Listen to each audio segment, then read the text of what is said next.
ሰኔ 23 2018 ዓ.ም ጤና ይስጥልኝ። ከመረብ ሚዲያም አርዕስተ ዜናውን በማስቀደም ዕለታዊ መረጃዎችን የምናሰማችሁ ይሆናል። በምዕራብ አማራ ጎጃም ቀጠና ሞጣ ከተማ አቅራቢያ ልዩ ቦታው ሙገር ቻይና ካምፕ ላይ ሰፍሮ በነበረው የአገዛዙ ኃይል ላይ ከባድ እርምጃ ተወስዶ አንድ ሙሉ ሬጅመንት የጠላት ኃይል ሙሉ በሙሉ መደምሰሱ ታወቀም። የፋኖ የውጊያ ጥበብና የማጥቃት ፍጥነት ከአንዳች አማራዊ ጀግንነት ጋር ተዳምሮ የጠላት አንድ ሙሉ ሬጅመንት ጦር ተሽመድምዶ ባለቀበት በዚህ ተጋድሎ አንድ ዶሽቃ መሳሪያ፣ 47 ክላሽንኮቭ እንዲሁም 3 ብሬንና ስናይፐር ሌሎች ልዩ ልዩ የጦር መሳሪያዎችን በፋኖ ቁጥጥር ስር ውለዋል። ታደምጡታላቸው። በሌላኛው መረጃችን በወሎ ቤት አማራ ቀጠና ሁለት የፋኖ ታጋዮች ልዩ ተልዕኮ ተሰጥቷቸው በመሃል አማራ ሳይንት ወረዳ ደንሳ ከተማም በጠላት ጥብቅ ቀይ ዞን ውስጥ ሰርገው በመግባት የጠላት ሻለቃ አዛዥን ከነአጃቢዎቹ በመግደል አንድ ራሽያ ሰራሽ ስናይፐር ማርከው በድል ታጅበው ወደ እናት ክፍለ ጦራቸው መመለሳቸው ተሰምቷል። ይህ ኦፕሬሽን የፋኖን የላቀ የውስጥ መረጃ አቅም፣ አስደናቂ ወታደራዊ ብቃት ከማረጋገጡም በላይ የብልጽግናው አገዛዝ የጥፋት ኃይል በራሱ ካምፕ እንኳን ደህንነቱ የተጠበቀ እንዳልሆነ ያሳየ ነው ተብሏል። ታደምጡታላቸው። በሌላኛው መረጃችን የአሳምነው እዝ አርበኞች በይፋትና ጥሙጋ አውራጃ ጣርማበር ወረዳም በጠላት ምሽጉ ሰርገው በመግባት ከባድ የሆነ እርምጃ ወስደው ጠላትን በመደምሰስ ድል ተቀዳጁም። ኦፕሬሽኑ በጥቂት የሰው ኃይል የጠላትን ኃይል ማፍረክረክና ማሽመድመድ የተቻለበት ሲሆን አርበኞቹ በወሰዱት እርምጃም ከተደመሰሱ የጠላት ወታደሮች በተጨማሪ ልዩ ልዩ የጦር መሳሪያዎችን በመማረክ የህልውና ትግሉን ወደ ላቀ የውጊያ ምዕራፍ ያሸጋገረ ድል አስመዝግበዋል። ተደምጡታላችሁ።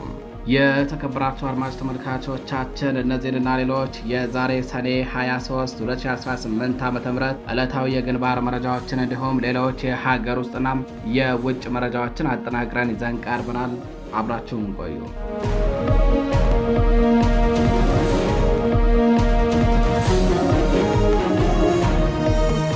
ወደ ቀዳሚው መረጃችን እናልፋለን።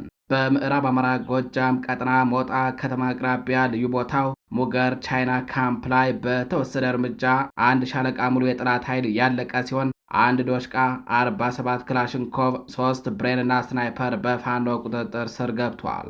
አርበኞቹ የጠላትን ምሽግ በድንገተኛ ማጥቃት አፈራርሰው ሙሉ አንድ ሬጅመንት ኃይልን የደመሰሱበት እርምጃ ነው የወሰዱትም።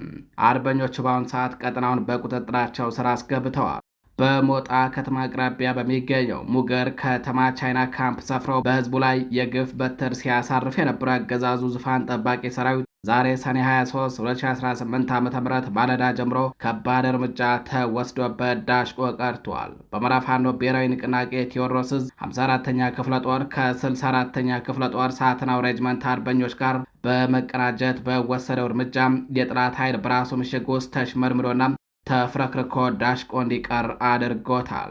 አርበኞቹ በዚህ ስኬታማ ኦፕሬሽን በአጠረ የውጊያ ሰዓት የጠላትን ኃይል በመደምሰስ ቀጠናውን ሙሉ በሙሉ ነፃ ያደረጉ ሲሆን ከፍተኛ የጦር መሳሪያና ሌሎች ወታደራዊ ቁሳቁሶችንም በቁጥጥራቸው ስር አውለዋል።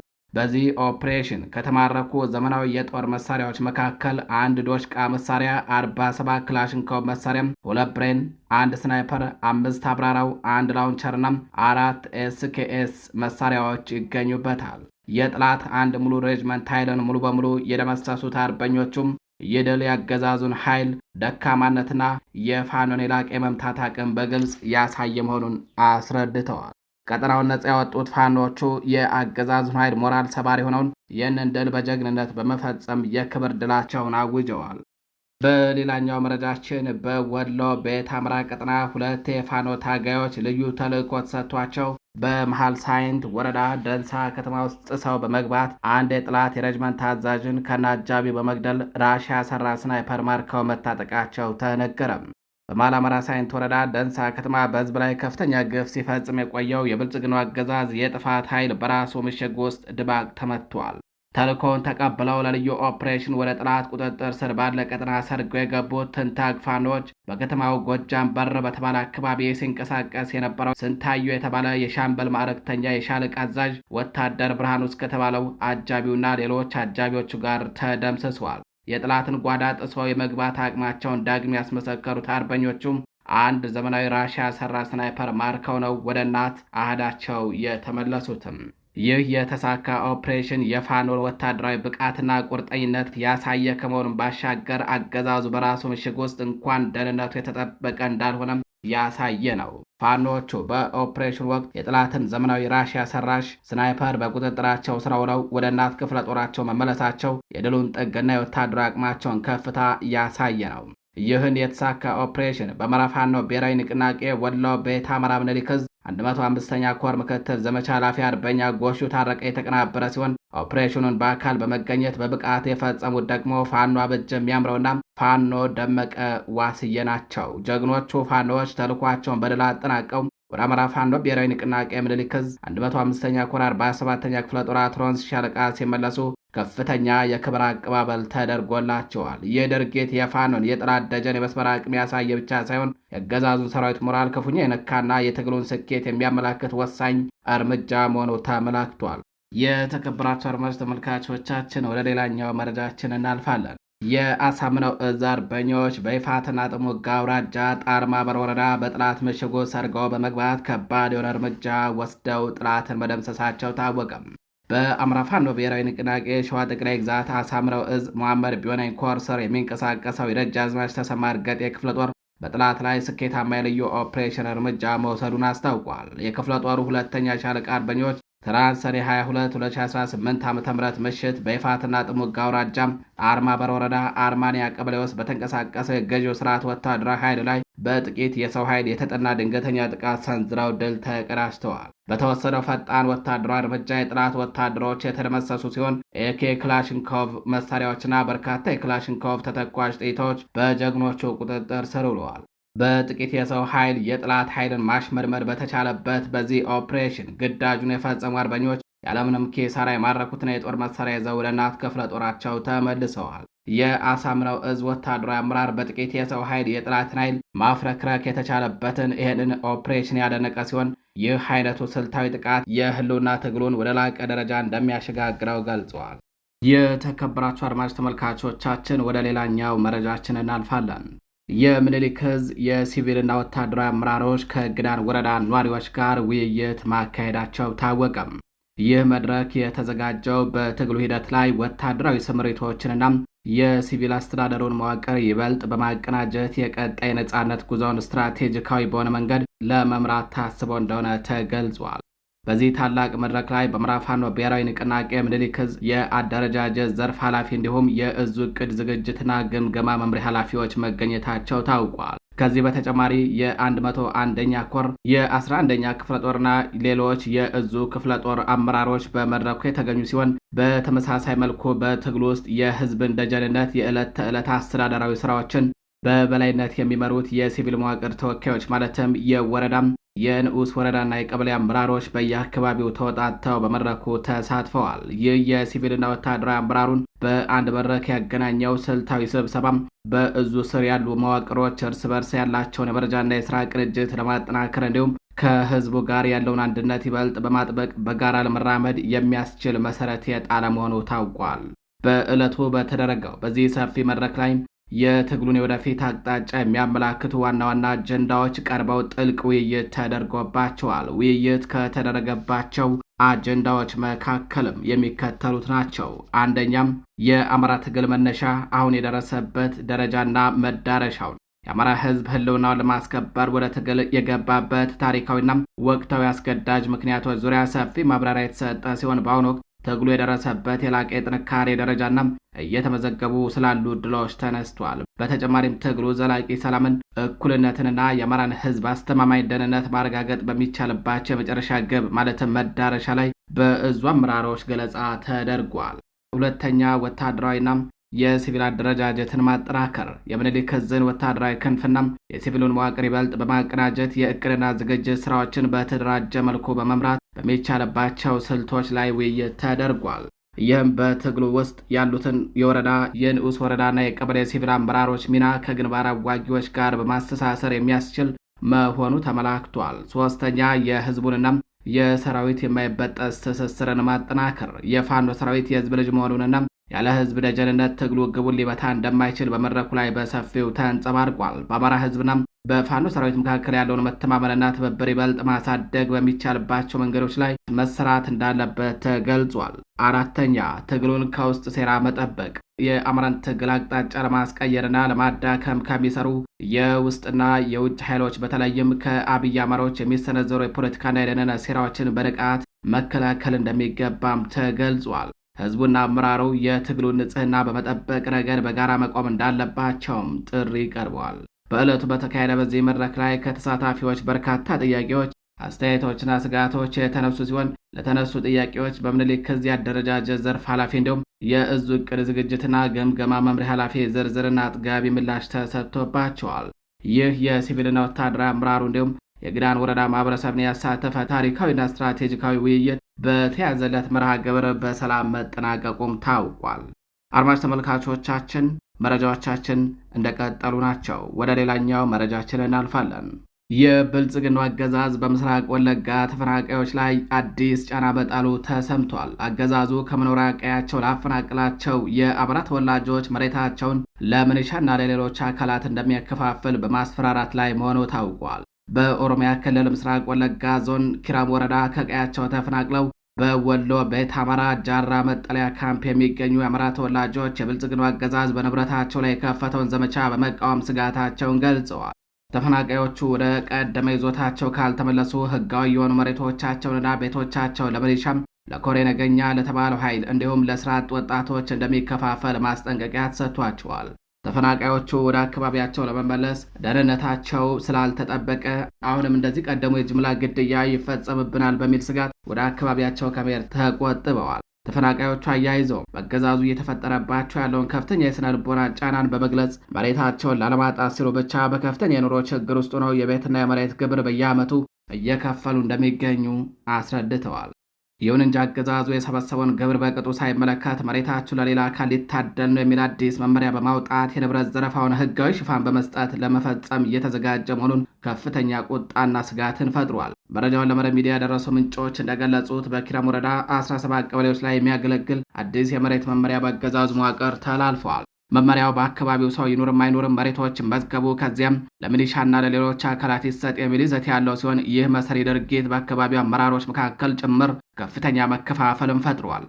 አንዳንድ የአገዛዙ ታማኝ ካድሬዎች ተፈናቃዮቹ በቦታ የሉም በሚል ሰበብ መሬቱን ለመውረስ እየተነሳሱ ሲሆን፣ ሌሎቹ ደግሞ ግብር እየከፈሉ ያለ ንብረት ሊወሰድ አይገባም የሚል ክርክር እያነሱም መኖራቸው ተጠቁሟል። ይሁን እንጂ የብልጽግናው አገዛዝ በተፈናቃዮች ላይ ያለውን ግፍና መሬታቸውን መቀማት አጀንዳ በሺዎች የሚቆጠሩ ዜጎችን ከቀያቸውን አፈናቅሎ አሁንም በመጠለያ ጣቢያ እንዲማቅቁ እያደረገ ይገኛል። ተፈናቃዮቹ ከዚህ ቀደም ለባለስልጣናት በመጠለያ ጣቢያ ሆነን እንዴት ግብር እንድንከፍል ትጠይቁናላችሁ ሲሉ ጥያቄ ቢያቀርቡም አገዛዙ ምንም አይነት ምላሽ ከመስጠት ይልቅ ንብረት ቀማኛነቱን በማስቀጠል ላይ ይገኛል። አገዛዙ ራሱ ባደራጃቸው ታጣቂዎችና በመደበኛ የሀገሪቱ ጦር አማካኝነት በአማራ ተወላጆች ላይ እያደረሰ ያለው ይህ የንብረት ዝርፊያም ተፈናቃዮቹን በድጋሚ ስነ ልቦና ቀውስ ውስጥ የከተታቸው ሲሆን አፋጣኝ ፍትህ እንዲሰጣቸውም ጥሪ እያቀረቡ ይገኛሉ። አድማጭ ተመልካቾቻችን መረጃዎቻችን እንደቀጠሉ ናቸው። ወደ ሌላኛው መረጃችን እናልፋለን። ህዝባዊ ወያነ ሓርነት ትግራይ ህወሓት የአውሮፓ ህብረት የኢትዮጵያ ልዑክ በቅርቡ በትግራይ ጉዳይ ዙሪያ ወጣውን መግለጫ ሙሉ በሙሉ ውድቅ አደረገ። ፓርቲው እንዳስታወቀው በመግለጫው የተነሱ ውንጀላዎች የተሳሳቱና በትግራይ መሬት ላይ ያለውን እውነተኛ ነባራዊ ሁኔታ የማያንጸባርቁ ናቸው ሲል ተችቷል። ህወሓት ትናንት ሰኔ 22 2018 ዓ.ም ባወጣው ይፋዊ መግለጫም ትይዩ ክልላዊ ምክር ቤት አቋቁሟል ተብሎ የቀረበበትን ክስ በጥብቅ አስተባብሏል። ትግራይ አንድ የተመረጠ የክልል ምክር ቤት ብቻ እንዳላት የገለጸው ፓርቲው ይህ ምክር ቤትም በመላው ክልሉ ሰፊ ውይይቶች ከተካሄዱ በኋላ በቅርቡ መደበኛ ተግባሩን መጀመሩን አብራርቷል። በሌላ በኩል ህወሓት የፌዴራል መንግስቱ የግጭት ማቆም ስምምነቱን ቁልፍ ድንጋጌዎቻውንም ተግባራዊ አላደረገም ሲል ከሷል። መንግስት የፖለቲካና የኢኮኖሚ ክልከላዎችን እንደቀጠለ ነው ያለው ፓርቲው በትግራይ አዋሳኝ አካባቢዎች የሚስተዋሉ ወታደራዊ እንቅስቃሴዎችና ተደጋጋሚ የድሮን ጥቃቶች ውጥረቱን ከማባባሳቸው በላይ በክልሉ ያለውን የሰብአዊ ቀውስ ይበልጥ አሳሳቢ እንዳደረጉትም አስታውቋል። ፓርቲው በአንድ ወገን ወታደራዊ መልመላና ዝግጅት እያካሄደ ነው ተብሎ ለሚነሳው ውንጀላም ማስተባበያ ሰጥቷል። እየተወሰዱ ያሉ ማንኛቸውም እርምጃዎች እያደገ ከመጣ የደህንነት ስጋት ሰላማዊ ዜጎችን ለመታደግና ለመጠበቅ ብቻ ያለሙ መሆናቸውን አስረድተዋል። ህወሓት ለሰላም አለኝ ያለውን ጽኑ ቁርጠኝነት በድጋሚ በማረጋገጥ አስቸኳይና ትርጉም ያለው የፖለቲካ ውይይት እንዲጀመርም ጥሪ አቅርበዋል። የአውሮፓ ህብረትን ጨምሮ ሌሎች ዓለም አቀፍ አጋሮች የፌዴራል መንግስቱ ወደ እውነተኛ የሰላም ድርድር እንዲመጣ ጠንካራ ግፊት እንዲያደርጉ ጠይቋል። ዳግም ሊቀሰቀስ የሚችለውን አውዳሚ ግጭት አሁን ማስቀረት እንደሚቻል የጠቆመው ፓርቲውም አስተማማኝና ዘላቂ ሰላም ማምጣት እንደሚቻል ያለውን ተስፋና እምነት ገልጿል። አድማጭ ተመልካቾቻችን መረጃዎቻችን እንደቀጠሉ ናቸው። ወደ ጎረቤት ሀገር መረጃችን እናልፋለን። የአሜሪካ ሴኔት የውጭ ግንኙነት ኮሚቴ ሊቀመንበር ዩናይትድ ስቴትስ ከኡጋንዳ ጋር ያላትን የደህንነት ትብብርና ግንኙነት በአስቸኳይ እንደገና እንድትመረመር ጥሪ ያቀረቡ። ይህ ጥሪ የተሰማው የኡጋንዳው የጦር አዛዥና የፕሬዝዳንቱ ልጅ ጀነራል ሞሃዜ ካይኔሩጋባ በሀገሪቱ በሚገኙ ታላላቅ የሚዲያ ተቋማት ላይ የወሰዱትን አወዛጋቢ የመዝጋት እርምጃ ተከትሎ ነው።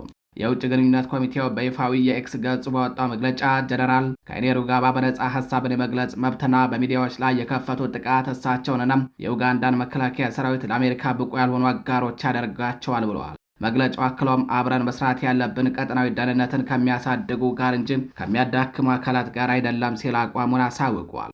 የሮይተርስ የዜና ወኪል እንደዘገበው ጀነራል ሞሃዜ ካይኔሩጋባ እሁድ ዕለት ባወጡት ትዕዛዝ የሀገሪቱን ታላላቅ ሚዲያዎች አሽገዋል። በእርምጃው የተዘጉት በኬንያው ኔሽን ሚዲያ ግሩፕ ስር የሚተዳደሩና የኡጋንዳ ትልቁ ገለልተኛ የዕለት ጋዜጣ የሆነው ዴይሊ ሞኒተር እንዲሁም ታዋቂው የቴሌቪዥን ጣቢያ ኢንቲቭ ኡጋንዳ ናቸው። ጀነራሉ በኤክስ ገጻቸው ላይ በጻፉት ተከታታይ መልእክት በኡጋንዳ ውስጥ በነጻ ፕሬስ አላምንም፣ ፕሬስ በአብዮቱ ካድሬዎች ሊመራ ይገባል ሲሉ የወሰዱትን እርምጃ ተከላክለዋል። አክለውም ሁሉም ተቋማት ያለኔ ፍቃድ ዳግም አይከፈቱም ሲሉ አስጠንቅቀዋል። እሁድ ዕለት ወታደሮች በዋና ከተማዋ ካምፓላ በሚገኙ የሚዲያ ተቋማት ዋና መስሪያ ቤት በመሰማራት ሰራተኞች እንዳይወጡና እንዳይገቡ የከለከሉ ሲሆን ኢንቲቭ ኡጋንዳ እና ሌሎች በኩባንያው ስር ያሉ የሬዲዮ ጣቢያዎች ከስርጭት ውጭ ሆነዋል። የኡጋንዳ መንግስት ቃል አቀባይ አላን ካሱጃ እንዲሁም የኔሽን ሚዲያ ግሩፕ የኡጋንዳ ማኔጂንግ ዳይሬክተር ሱዛን ኒስሪቢዋር ስለ ሁኔታው አስተያየት ከመስጠት ተቆጥበዋል።